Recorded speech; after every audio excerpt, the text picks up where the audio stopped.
Lugar melhor para estar? Tem não, não tem. Não tem lugar melhor para estar. Vamos lá, abra sua Bíblia comigo. Livro de João, capítulo 3. João, capítulo 3. João 3, a partir do verso 3. João, capítulo 3, a partir do verso 3.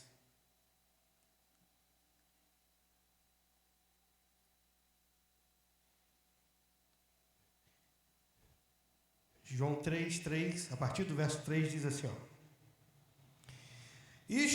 A isto respondeu Jesus: em verdade, eu te digo que, se alguém não nascer de novo, não pode ver o reino de Deus. Perguntou-lhe Nicodemos: como pode um homem nascer sendo velho? Pode porventura voltar ao ventre materno e nascer segunda vez?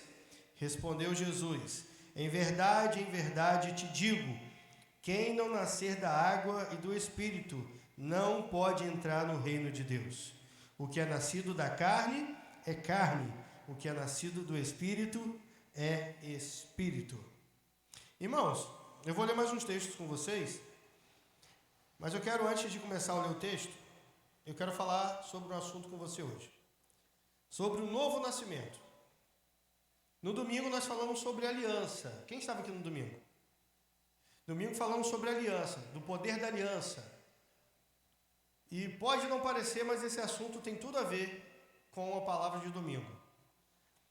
Eu quero falar com você sobre os resultados, ou sobre o poder, na verdade, de um novo nascimento. Porque, irmãos, todos nós precisamos experimentar esse novo nascimento.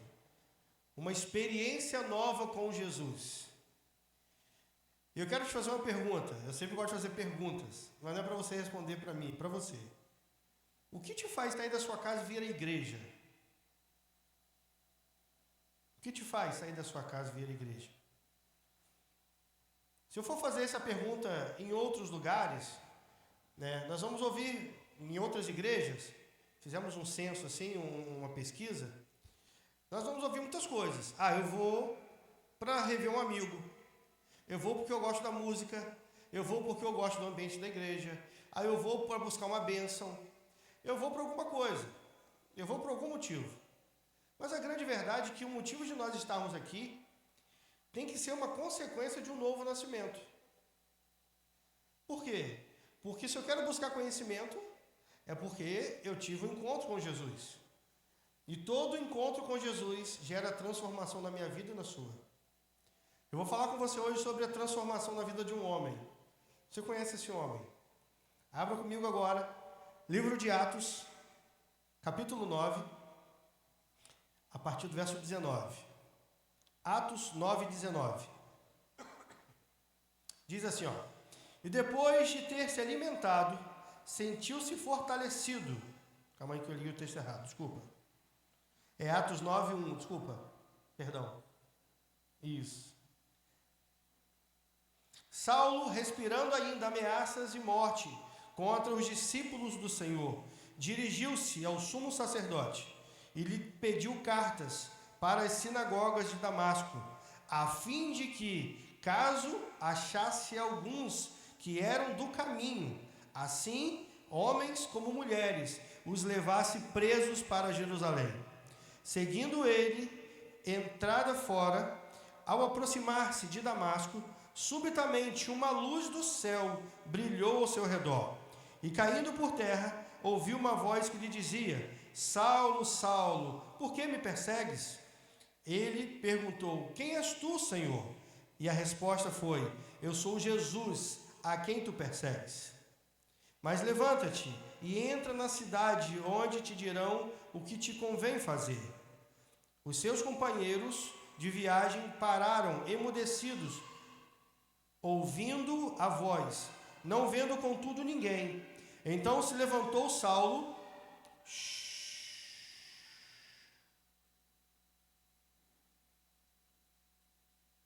Então se levantou Saulo da terra, e abrindo os olhos, nada podia ver. E guiando-o pela mão, levaram-no para Damasco.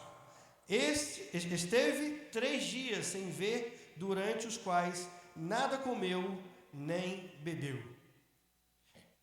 Eu comecei falando com você, lendo o texto de Jesus com Nicodemos, e agora nós vamos entrelaçar tudo. No final vai dar tudo certo. Onde Jesus fala que é necessário nascer de novo, ter um novo nascimento. Nesse texto que eu li, fala da conversão, na minha opinião, claro, depois de Jesus, do maior evangelista de todos os tempos, o apóstolo Paulo. Aqui ainda chamado de Saulo de Tarso.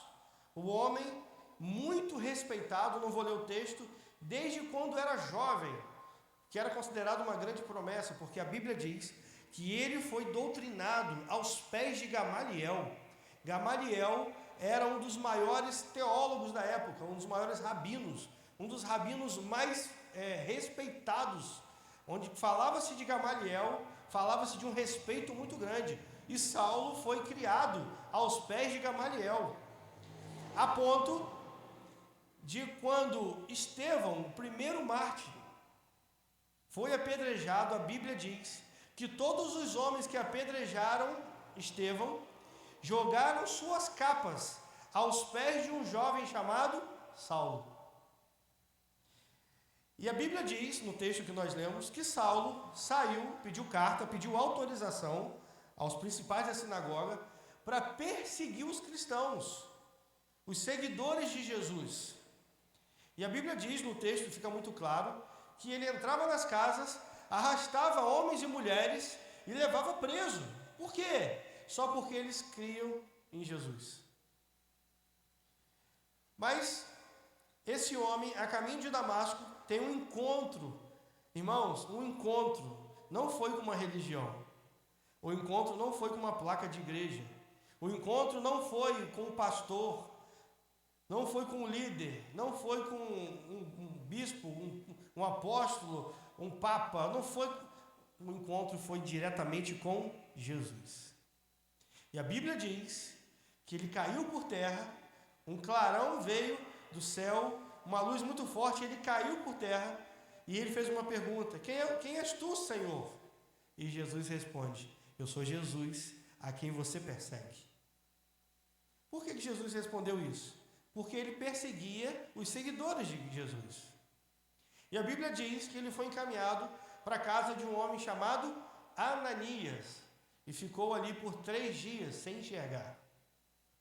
Agora eu quero ler mais um texto com você. Agora sim, Atos 9, 19. Atos capítulo 9, verso 19. Diz assim: e depois de ter se alimentado, sentiu-se fortalecido. Então, permaneceu em Damasco alguns dias com os discípulos. E logo pregava nas sinagogas a Jesus, afirmando que este é o Filho de Deus. Ora, todos os que ouviam estavam atônitos e diziam: não é este o que exterminava em Jerusalém os que invocavam o nome de Jesus? E para que veio precisamente com o fim de os levar amarrados aos principais sacerdotes? Saulo, porém, mais e mais se fortalecia e confundia os judeus que moravam em Damasco, demonstrando que Jesus é o Cristo. Irmãos, quando eu falo de um novo nascimento, eu falo de uma transformação que só Deus pode proporcionar. O mundo está cheio de religiosos, pessoas que estão muito preocupadas em cumprir regras. Hoje a bispa fez uma oração no início falando: Senhor, nós não queremos só cumprir regras. E é verdade, irmãos. Nós queremos de fato ter intimidade com Jesus. Queremos ser de fato seguidores de Cristo, reais e verdadeiros. Queremos ser filhos de Deus. Queremos ter experiências com Ele. Mas para isso, irmãos, nós precisamos experimentar o novo nascimento. Vou te contar uma história. Eu sempre gosto de contar testemunhos meus. Quando eu trabalhava na transportadora de uma multinacional, eu fazia contratação de funcionários. Irmãos, e é triste o que eu vou te falar agora. É muito triste o que eu vou te falar agora. Mas a verdade é que as pessoas que me davam mais trabalhos eram os crentes. Irmãos, eu falo que pelo menos 50%, tem gente fazendo assim para mim, 50% dos problemas que eu tinha na empresa, desvio de conduta, e eu falo, desvio de conduta, eu falo de roubo, eu falo de lesar um cliente, eu falo de não cumprir horário, eu falo de conduzir um caminhão ou um carro de forma completamente insana, eu falo de várias coisas. Eu falo da abordagem ao cliente. Irmãos, 50% eram cristãos, eram crentes. E me envergonha falar isso. Eu ficava envergonhado, e quando eu ia fazer entrevista com os funcionários, os candidatos, eu fazia sempre uma pergunta: qual a sua religião? E quando falava, eu sou evangélico, eu já tremia das bases. Eu tenho amigos, empresários, que já declararam: pastor, eu não contrato crente. Irmãos, por que isso? Por que isso? Por falta de um novo nascimento. O novo nascimento, ele não nos faz ser pessoas perfeitas, irmãos. Não existe ninguém perfeito. Mas uma experiência com Jesus, o novo nascimento, nos faz ter uma conduta exemplar por onde nós passamos. Porque crente que compra e não paga, ele não dá um bom testemunho. Crente que fala palavrão, crente que briga com todo mundo. Irmãos, lá nessa época da empresa, eu tinha que constantemente, eu recebia ligações: vem aqui no cliente tal, porque o motorista tal está brigando. E era sempre o crente. Era sempre o crente que brigava com os clientes. Irmãos, a vida desse homem, do apóstolo Paulo, é um exemplo para mim e para você. O texto diz, no capítulo 9, a partir do verso 1, fala da história, quando ele ia a caminho de Damasco, e ele vê um clarão no céu, e ele tem um encontro com Jesus. Fica 3 dias cego, Ananias ora por ele, e algo acontece na vida daquele homem, irmãos.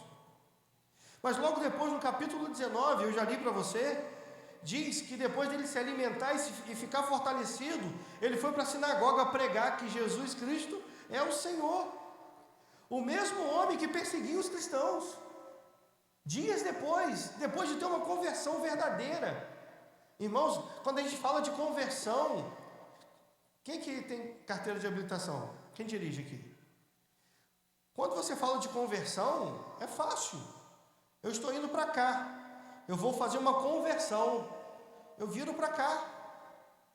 E é assim na minha vida e na sua. Tem gente que pensa, se converteu, está indo para a igreja. Irmãos, ir à igreja é uma consequência da sua experiência com Cristo. As pessoas inverteram os papéis. Não cuidam da família. Estávamos conversando com um amigo esses dias, ele falou: poxa, eu queria tanto que a minha esposa viajasse comigo. Aí eu falei: por que ela não viaja? Porque ela é muito envolvida na igreja. Mas poxa, é uma semana, ela não pode pedir lá para poder viajar com o marido? Não, ela não nem pede, ela não gosta. Ela não falta uma reunião das mulheres. Ela não falta. Está sobrando um pouquinho de microfone aqui. Ela não falta uma reunião, uma visita nos hospitais. Ela não falta. E o marido completamente frustrado porque ela não acompanhava. Religiosidade. Irmãos, os papéis se inverteram. As pessoas querem vir à igreja, mas não querem experimentar um novo nascimento. O apóstolo Paulo andava por um caminho, irmãos, onde ele queria saber de perseguir os cristãos. Ele queria saber somente... estão brigando comigo, irmãos. Mas tem que brigar mesmo, porque se deixar eu te tiro.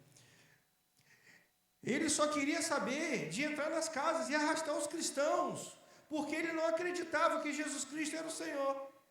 Até o dia que ele teve um encontro com Jesus, e ele experimenta o novo nascimento. Irmãos, o novo nascimento nos faz ser pessoas melhores. Vou ler mais um texto com você. Efésios capítulo 4. Efésios 4, 22. Efésios 4, 22 diz assim: no sentido de que, quanto ao trato passado, vos despojeis do velho homem, que se corrompe segundo as concupiscências do engano, e vos renoveis no espírito do vosso entendimento, e vos revistais do novo homem, criado segundo Deus em justiça e retidão, procedentes da verdade. Por isso, deixando a mentira, fale cada um a verdade com o seu próximo, porque somos membros uns dos outros. Irai-vos e não pequeis, não se põe o sol sobre a vossa ira. Não deis lugar ao diabo. Aquele que furtava, não furte mais.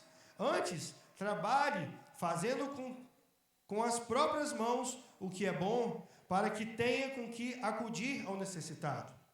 Não saia da vossa boca nenhuma palavra torpe, e sim, unicamente, a que for boa para a edificação, conforme a necessidade, e assim transmita graça aos que ouvem. E não entristeçais o Espírito de Deus, no qual fostes selados para o dia da redenção. Longe de nós toda amargura e cólera e ira, e gritaria e blasfêmias, e bem assim toda malícia. Antes, sede uns para com os outros, benignos, compassivos, perdoando-vos uns aos outros, como também Deus em Cristo vos perdoou. Irmãos, não tem como experimentar um novo nascimento e continuar a vida do velho homem. Algumas pessoas só mudaram de religião, só mudaram de igreja, mas continuam com as velhas práticas, continuam experimentando coisas que não agradam a Deus. Não tem como, irmãos, eu falar que eu amo Francis e as minhas palavras machucam Francis. É o velho homem. Irmãos, a nossa natureza é pecaminosa. O velho homem tenta voltar. Esses dias eu estava dando um testemunho e falando da dificuldade que eu tive um dia fazendo a caminhada com a pastora, achando ali. Até então nós estávamos caminhando aqui, né? E não estamos mais. E dois caras de bicicleta passaram atrás e deram um grito, irmãos. E eu tomei um susto, que a minha reação na hora, eu ia correr atrás dos dois. Irmãos, eu ia pegar o cara. A minha vontade, não fiz não, fica tranquilo. Mas a minha vontade ali, o velho homem, o velho Jetson veio ali, mas veio rápido dessa vez. E a minha vontade é pegar o cara, mas ele tinha aquelas pedras que fazem a divisão ali da pista para o acostamento ali, o pessoal caminha aqui. A minha vontade é pegar a cabeça do cara e bater ali, até a pedra quebrar, irmão. A minha vontade era o velho homem. Mas na hora, no pensamento eu orei, Senhor, esse velho Jetson já morreu. Ele não pode voltar. Eu não vou invalidar o sacrifício que o Senhor fez na cruz por mim. Eu experimentei um novo nascimento.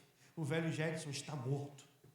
Ele tenta sair do túmulo. Ele tenta ressuscitar. Sabe aqueles filmes de terror? Eu não gosto de filme de terror, mas sempre tem aquela cena, né? E você está um cara no cemitério, de repente sobe a mão assim, do defunto. Ele subiu as duas mãos naquele dia, irmãos. O velho Jetson. Mas ele não voltou. Sabe por quê? Porque além de ter uma aliança com Cristo, eu experimentei um novo nascimento. Se as minhas palavras te machucam, eu estou deixando o velho Jetson falar mais alto do que o novo.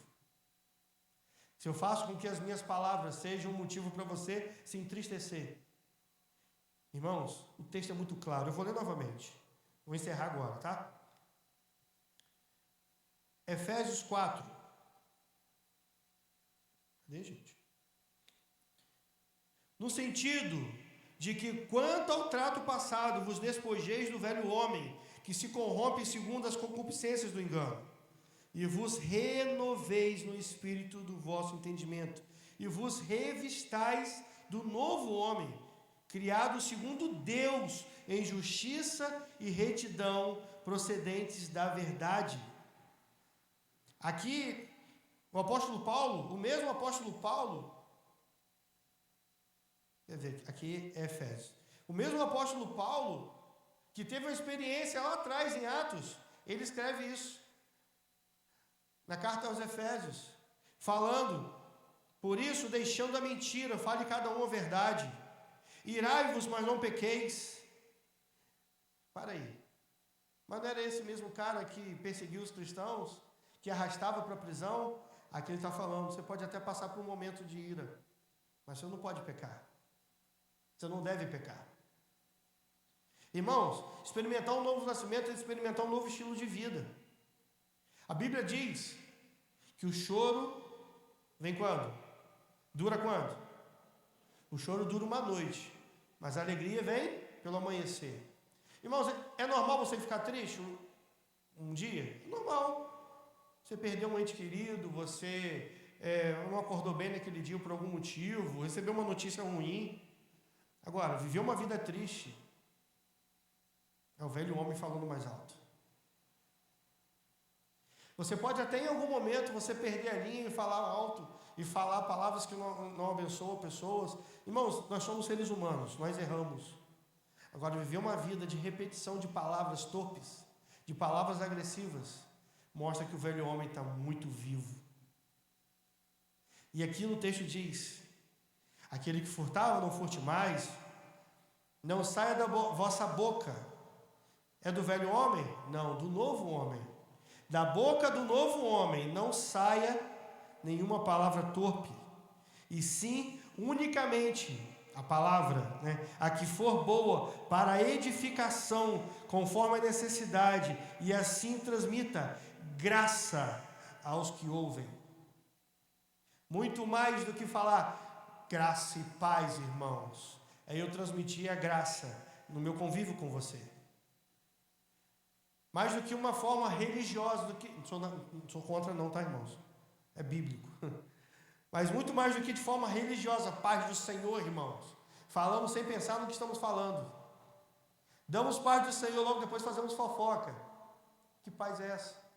Damos paz do Senhor, logo depois criticamos, falamos mal, ofendemos as pessoas. Que paz é essa? Que graça é essa? O texto aqui, o apóstolo Paulo nos ensina. E assim transmita a graça ao que os ouvem.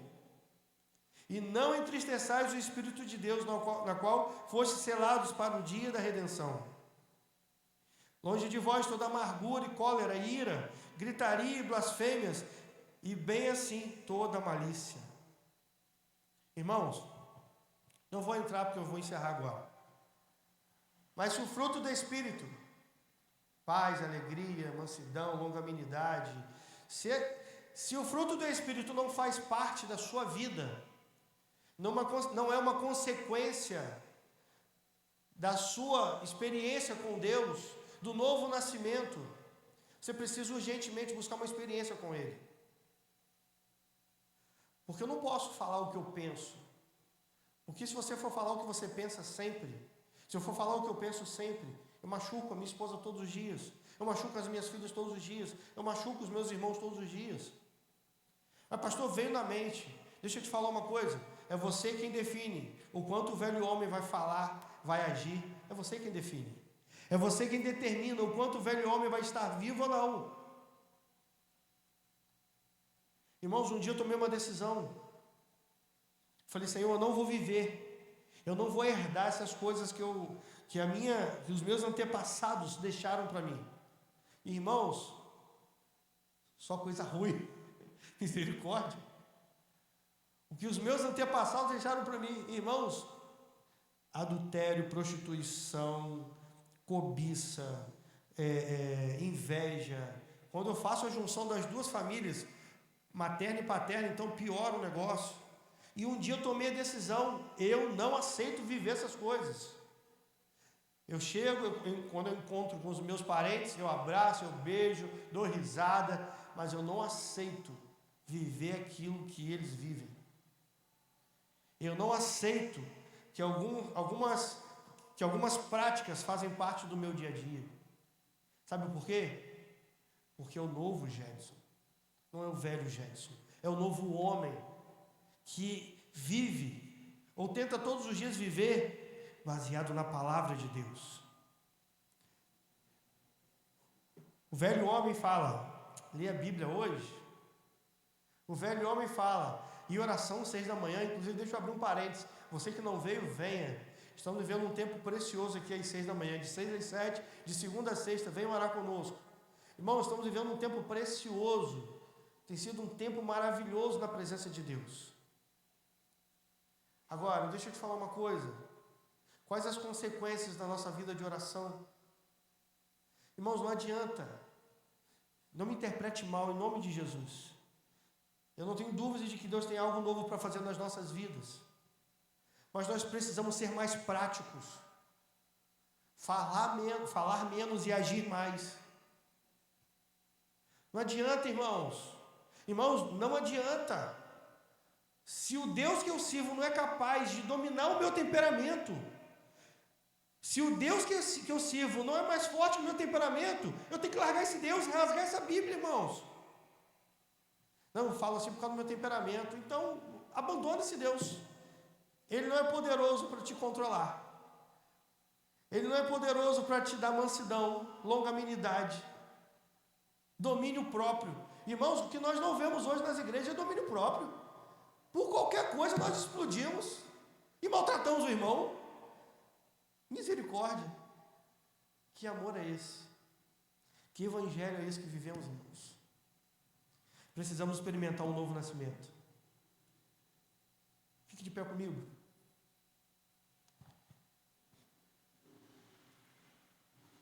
Esse novo nascimento, ele fala de transformação, irmãos. Eu quero orar com você agora. Feche os seus olhos comigo. Senhor, uma das orações que eu mais faço, o Senhor é testemunha disso. É que eu preciso do Senhor todos os dias, para fazer as escolhas certas, para poder, Senhor, todos os dias, amar como o Senhor ama, agir como o Senhor age e agiu quando estava aqui na terra como um homem, Jesus. Senhor, em nome de Jesus, sem o Senhor nós não conseguimos. Eu te peço nessa noite, que o Senhor nos dê a graça, Senhor, de ter uma experiência nova com o Senhor. Senhor, que essa experiência possa nos transformar, a ponto, Senhor, de vivermos numa intimidade, Senhor, tão notória com o Senhor, a ponto, Senhor, das pessoas reconhecerem o poder do Senhor nas nossas vidas. Senhor, o mesmo apóstolo Paulo que perseguiu os cristãos, foi o apóstolo Paulo que escreveu a primeira carta aos Coríntios, que no capítulo 13 fala do verdadeiro amor. Senhor, em nome de Jesus, nós queremos experimentar esse novo nascimento. Nós queremos fazer com que as nossas atitudes sejam transformadas, que os nossos gestos sejam abençoadores, que as nossas palavras transmitam a graça, como diz a Tua palavra e nós lemos nessa noite. Senhor, que essa transformação nos faça amar o nosso irmão, amar o nosso próximo como a nós mesmos, de forma verdadeira. Deus, eu te agradeço por essa noite. Eu te agradeço pelo privilégio de estar aqui na Tua casa. Eu te agradeço pela vida de cada um dos meus irmãos. Eu te peço em nome de Jesus, que o Senhor nos permita viver uma vida transformada, para a honra e glória do Teu nome, em nome de Jesus.